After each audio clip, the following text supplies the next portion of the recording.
kita login menggunakan MAC address ya, MAC address.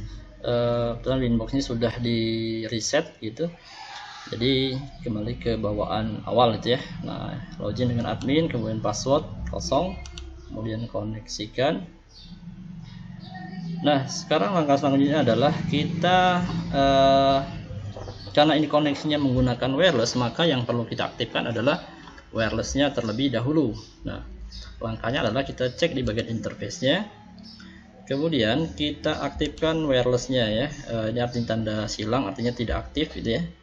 Kemudian kalau R ini sudah terhubung karena laptop terhubung dengan port LAN 1 Ether 1, kemudian 2, 3, 4 ini aktif cuma tidak terhubung ya. Yang WLAN ini dalam kondisi off gitu ya, atau di disable. Nah, ini kita enable dengan mengklik tanda centang yang ada di sini, atau misalnya kita klik bagian WLAN kemudian enable ya, itu bisa. Nah, kalau mau disable tinggal tanda silang, kemudian kita kalau mau enable tinggal diklik tanda centang gitu ya. Nah, setelah aktif maka kita perlu mengatur beberapa konfigurasi. Yang pertama adalah password WiFi yang ada di sebelahnya. Misalnya kita tethering menggunakan HP, maka kita harus menambahkan password HP di MikroTik gitu ya, supaya bisa terdeteksi. Atau misalnya menggunakan modem, nah berarti password modemnya yang kita masukkan. Kita masuk ke bagian wireless, kemudian bagian security ya, kemudian kita tambahkan dengan meng-add tanda plus di sini. Kemudian kita buat namanya misalnya internet gitu ya, internet.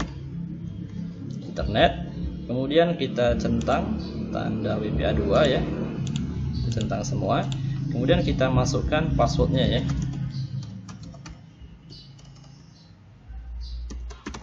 Nah, ini adalah password WiFi yang ada di modem ya. Nah, kalau Bapak simulasinya menggunakan WiFi modem. Kalau mau HP juga sama, teknisnya sama. Kalau sudah di apply, oke. Nah, ini sudah terbentuk ya security-nya. Nah, untuk security sendiri, kalau mau membuat sebagai station, dia menginduk ke WiFi yang ada di sebelahnya. Nah, cuma kalau kita mau membuat untuk AP bridge, artinya kita sebagai pemberi sinyal WiFi, maka kita buat yang berbeda untuk wirelessnya, security wirelessnya itu ya. Nah, ini digunakan untuk login.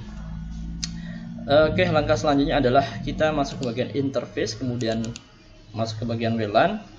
Nah, di bagian general ini tidak perlu kita rubah ya. Kalau mau merubah nama silahkan disesuaikan saja. Ini by default seperti ini saja, tidak masalah. Kemudian kita masuk ke bagian wireless ya. Nah, pilihnya di sini ada banyak. Ada sebagai alignment only, AP bridge ya. Kemudian juga ada dual sleep, station bridge, ada banyak sekali yang bisa digunakan. Yang akan kita gunakan adalah nanti sebagai station. Nah, kalau station bridge bedanya apa ya? Kalau station bridge dia digunakan untuk misalnya terhubung dengan jaringan yang sama, artinya networknya itu sama gitu ya. Nah, itu bisa menggunakan station bridge gitu ya. Atau station saja. Nah, karena kita tidak terhubung ke mana-mana, jadi kita fungsikan sebagai station saja, gitu ya. Sebagai station, karena tidak terbridge, gitu ya. Kecuali jaringannya terbridge dengan jaringan yang lain tidak masalah. Nah, sekarang kita buat station. Kemudian untuk teknologinya pilih menggunakan BGN ya, BGN. Nah, kenapa BGN? Ya, karena itu salah 3 teknologi wireless yang saat ini masih dipakai, gitu ya. Nah, untuk bahasan sendiri terkait dengan BGN, silahkan teman-teman pelajari lebih dalam di mata kuliah wireless dan satelit ya. Nah, untuk channel width-nya sendiri saya gunakan yang 20/40 ya, 24/40. Kemudian untuk auto frekuensinya auto boleh, atau misalnya pilih yang 24/12.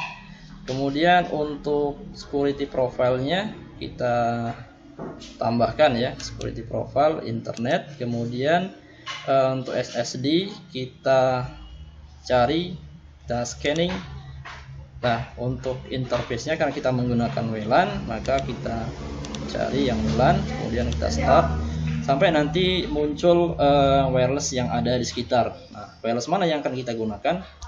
Nah, saya akan menggunakan wireless yang sister gitu ya. Kemudian kita connect. Nah, kalau sudah wireless protocol 802, kemudian security profile ini sudah, kemudian kita apply. Oke, nah cukup seperti itu saja untuk konfigurasi station ya. Jadi itu sudah terkoneksi secara fisik, tetapi juga belum bisa saling panggil. Kenapa? Karena IP-nya belum ada ya, belum kita tambahkan IP. Nah, untuk penambahan IP itu bisa dilakukan dengan dua cara. Yang pertama secara statis dan yang kedua secara dinamis ya. Nah, yang akan memakan proses agak lama yang cara statis ya. Tapi ini yang akan Bapak coba adalah yang cara statis. Yang dinamis ini lebih mudah lagi ya, karena kita tidak terlalu banyak konfigurasi. Tetapi kalau untuk yang statis ini banyak sekali konfigurasi yang harus kita lakukan. Yang penting di sini adalah pemahaman teman-teman untuk pengaturannya. Baik, langkah selanjutnya adalah seperti biasa kita buat IP address dengan cara klik IP kemudian address ya, kita tambahkan. Nah, karena IP-nya ini adalah yang dipakai adalah IP dari IndiHome ya, maka kita tambahkan saja 192.168.1.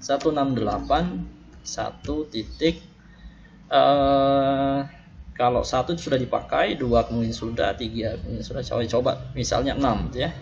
6/24. Kemudian ethernya pilih WLAN, kemudian apply gitu ya. Baik, oke. Nah, sekarang kita coba ping. Sudah bisa belum ya? Ping. Secara teknis kayaknya belum ya. Ping google.com.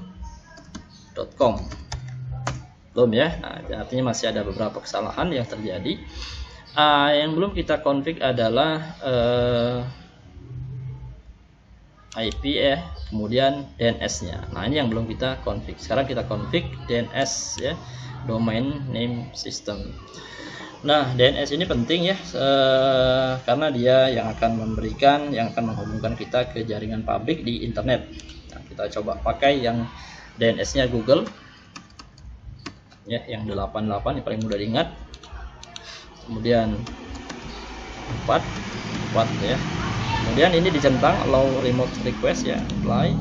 Oke. Baik ya. Nah, sekarang kita coba lagi.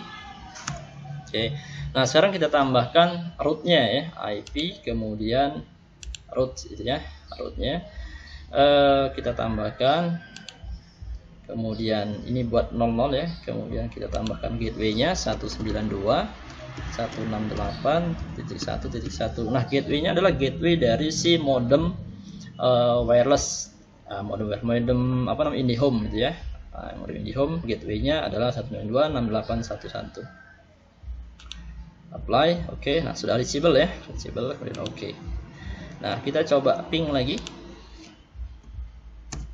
Oke, sudah berhasil ya. Artinya koneksinya sudah berhasil. Itu config secara statis ya. Nah, secara statis yang perlu diperhatikan adalah ada 3 poin ya. Yang pertama adalah mempersiapkan media atau jalur komunikasinya. Kemudian yang kedua adalah IP address, kemudian kita susun DNS-nya, kemudian yang terakhir adalah IP root-nya ya, yang kita atur adalah root ke router si internetnya gitu ya. Kebetulan defaultnya adalah kita menggunakan IndiHome gitu. Nah, sekarang kita coba ping website kampus ya, stt pagar alam ac.id. Oke, nah secara teknis ini sudah berhasil ya. Tinggal kita share ke bagian lokal. Nah ya, jadi kira-kira seperti ini teman-teman ya teknisnya untuk yang pembuatan IP secara statis ya. Secara statis teknisnya adalah seperti ini. Nah, kemudian juga kalau misalnya kita mau konfigurasi secara dinamis gimana Pak? Nah, kalau konfigurasi secara dinamis itu lebih mudah lagi ya, artinya tidak banyak yang perlu kita config ya. Baik, ini Bapak anggap sudah bisa ya untuk konfigurasi secara dinamis gitu ya. Sebelum kita lanjutkan ke bagian firewall, nah, kita konfigurasi cara pengambilan internetnya itu menggunakan wireless, kemudian diatur secara statis. Nah, sekarang langkah kedua adalah kita coba yang dinamis seperti apa sebelum kita lanjut ke bagian firewall. Oke. Nah, ini kita coba hapus dulu ya, hapus dulu.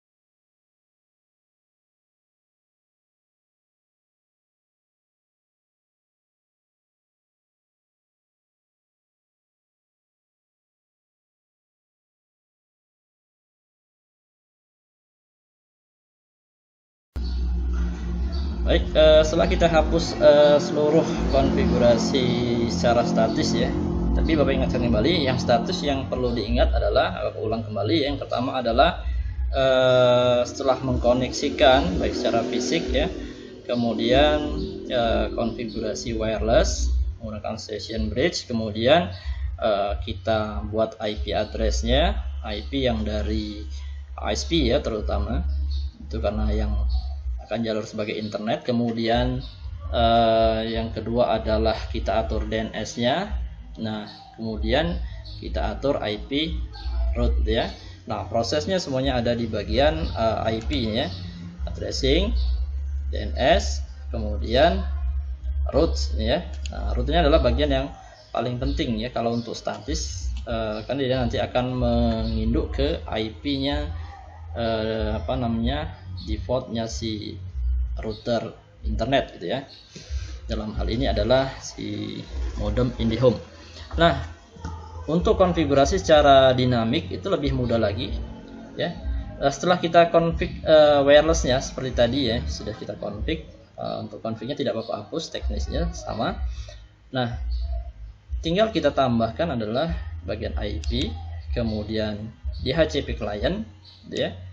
DHCP client. Kenapa DHCP client? Nah, DHCP client ini difungsikan untuk memanggil IP secara DHCP kita sebagai klien, artinya mikrotiknya sebagai klien gitu ya. Nah, tapi kalau kita mau memberi IP maka kita gunakan DHCP server ya. Kalau mau membagi DHCP server gitu ya. Nah, cara pembuatannya tinggal teman-teman add di tanda plus, kemudian pilih ethernya ya. Ethernya tadi disesuaikan, misalnya kita mau DHCP di ether 1, berarti ether 1 yang akan kita jadikan ISP. Nah, ini berhubung wireless maka kita tambahkan di WLAN ya. Sebenarnya konsepnya sama, tergantung interface apa yang mau kita config ya. Nah, berhubung kita yang akan kita jadikan adalah WLAN ya atau wireless, maka kita fungsikan interface-nya WLAN. Kemudian apply. Oke. Nah, ya sama. Ya, jadi di sini sudah mendapatkan IP otomatis tanpa kita atur seperti langkah di awal tadi ya, secara manual, secara statis. Nah, ini dinamis sudah mendapatkan IP dengan nomor IP 192.168.1.6/24 ya. Kemudian statusnya bound, artinya kalau dia sudah status seperti ini sudah mendapatkan IP secara otomatis. Nah, sekarang bagaimana dengan DNS-nya sendiri? Nah, untuk DNS sendiri kita coba cek apakah sudah ada juga DNS yang dari IndiHome gitu ya. Nah, oke. Sekarang kita coba allow remote apply. Nah, sekarang sudah otomatis IP-nya ada dari IndiHome ya. Nah, ini juga bisa kita tambahkan IP secara manual juga ya. Kayak misalnya kita mau menambahkan IP Google, silakan tambahkan, tidak ada masalah ya. Oke, ini sudah otomatis. Kalau di IndiHome-nya berubah, nanti sudah otomatis juga ikut berubah, menyesuaikan, artinya mengikuti. Kemudian kita cek bagian IP root-nya, apakah sudah ada? Ya, sudah ada di sini ya, sudah otomatis juga. Artinya tidak perlu kita tambahkan secara manual tadi, ya, karena dia sudah reachable. Destination address-nya bebas ya, IP berapa saja. Kemudian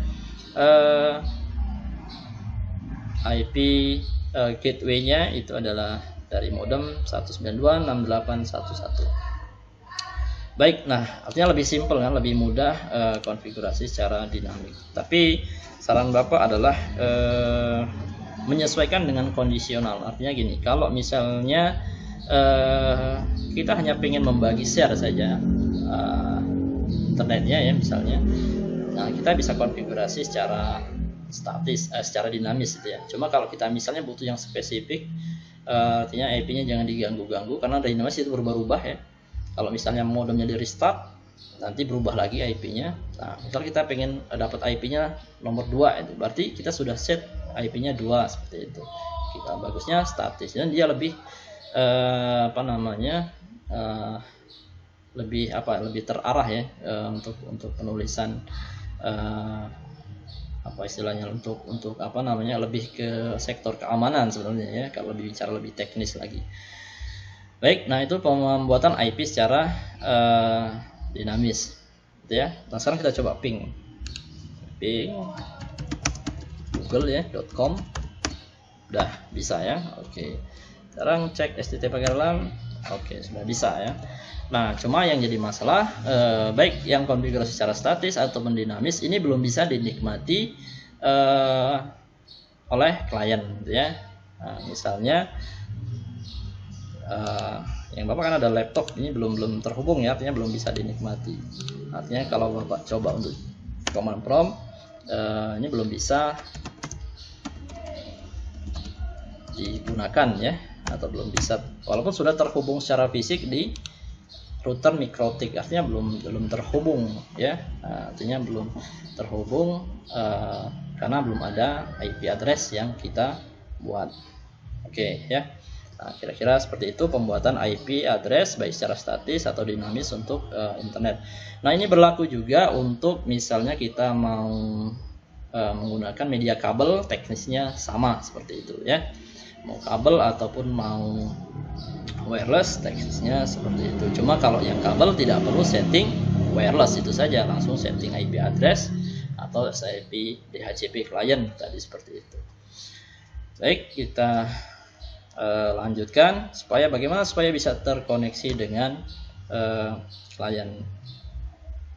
Jika ada pertanyaan silahkan ya di chat atau di WA ya, di WA atau lebih cepat ya untuk responnya. Terkadang kalau di Spada karena banyak yang menggunakan terkadang agak sedikit gangguan, jadi silakan tanyakan di grup WA, boleh chat pribadi atau misalnya lewat grup ya. Tadi Bapak sarankan lewat grup supaya yang teman-teman yang lain itu bisa menyimak materi ataupun pertanyaan yang diajukan dan jawaban juga seperti itu, sehingga tidak perlu misalnya menanyakan sesuatu yang berulang-ulang ya. Nah, seperti beberapa kelas itu ya menanyakan materi yang berulang-ulang karena chatnya pribadi pertanyaannya sama. Bagusnya pertanyaan ditaruh di grup. Baik, kita lanjutkan ke materi selanjutnya.